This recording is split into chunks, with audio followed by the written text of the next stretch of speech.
We're looking at half whole tone scale, and it could be reversed, a whole half tone scale. There are actually 8 notes: C, D flat, D sharp, E, F sharp, G, A, B flat. That's a total of 8 in the octave. So these are sometimes called octatonics. And somewhat similar to the fact with the whole tone, we had 6 whole steps. When you add up the half steps and whole steps, they'll come up 6 whole steps of the octave again.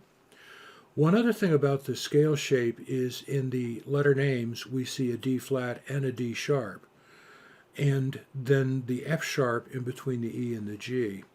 We look below the half steps and whole steps at the simple names for the interval numbers, and it shows 1, flat 2, sharp 2, 3, sharp 4, 5, 6, flat 7, 1.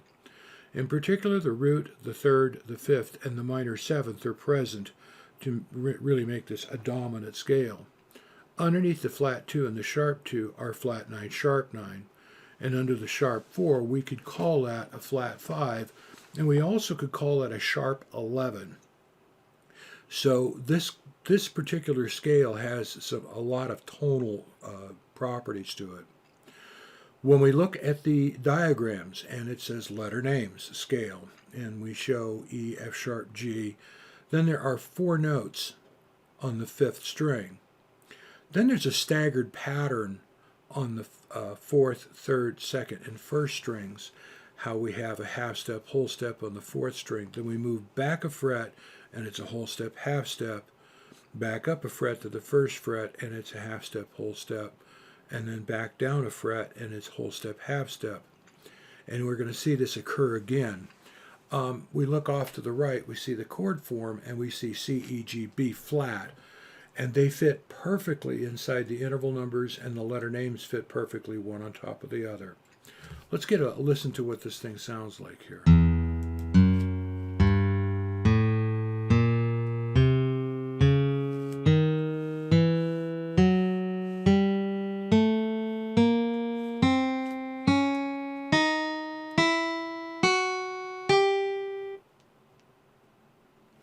So these are not like super melodic all on their own. When you have the right chord underneath them, they really have some unique sounds. And in classical music, especially when you get into the more stretched out stuff of the, past the late Romantic into the modern and postmodern stuff, these became very popular. In particular, all of the jazzers started listening to those guys, and they started to apply those scale shapes into their playing, and we call that jazz now. So I'm going to scroll down to the next row, and what we see now is we see a series of notes by letter name showing F sharp, G, A. Go down a fret, and we have B flat, C, D flat. But now the thing to notice about this fingering is that on the 4th and 2nd strings, it's a half step, whole step, and a half step. There's 4 notes on the 4th string and 4 on the 2nd string, and only 2 on the 3rd string. We look off to the far right, and instead of a chord, we only see the root and the 5th, the C and the G. I could add other tones, that's true, but this is one that just doesn't sit right on top of the cage system. It's in between the C chord and the A chord, and so it's in between on the cage system. Okay, let's scroll down to the next one, and we will achieve now the last of the 3 fingerings. So we see on the 6th string 3 notes, whole step, half, but on the 5th string we see a half step, whole step, and another half step, C, D flat, whole step, D sharp, E flat. Then we see that staggered shape again of F sharp, G, A, then we go back a fret, B flat, C, D flat, then we go back up a fret, and we see the D sharp, E, F sharp. And that staggered pattern seems to be kind of one of the things that's very, very common with these. And eventually you start to learn that if you move laterally up the neck, not staying in one position, that you can start creating repetitive patterns real easy. We look off to the right, and we see the C7 chord, and it fits directly on top of it. And it reaches, you reach over, and you're on the 5th tone. Now, this one here is going to actually look very much like the one on the open string positions.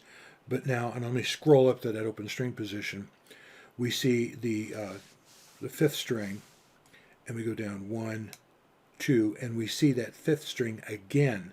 So this one is the newbie of those three, where we have 4 notes on the 6th string, and we look up here at the second pattern, it doesn't look like that. This is the new guy here, where we have 4 notes on the 6th string, and once you achieve the 4th string, the pattern becomes very symmetrical. It's a whole half, half whole, half, half whole. And it's very easy to play. It's very popular fingering. We look off to the right, and the chord forms fit directly on top of it again. So with this particular chord, this 5th fret, let me line that up a little better, is supposed to sit like right there, and these will line directly up. And we notice too that this thing is going to start from the 6th tone. So when we look at that, there's that 6th tone. Because when you play your scale shapes and you're doing this chord scale relationship, the ones sitting over the cage chords start on 1, 2, 3, 5, and 6, and the ones starting on the 4th and 7th tones don't sit directly on those chords. We look at this next chord fingering, and we have a repetitive pattern here. So this is this pattern here that we see here, and all of a sudden it's going to repeat here. And this is just the typical thing about these types of patterns, is that they become very repetitive. And in here we see the one where we've got the 4 notes on the 4th and the 2nd strings. And then we see the one that we recognize being like the one on the open string positions. Okay, so that's the whole half whole tones, and the whole half tones will look just pretty much the same.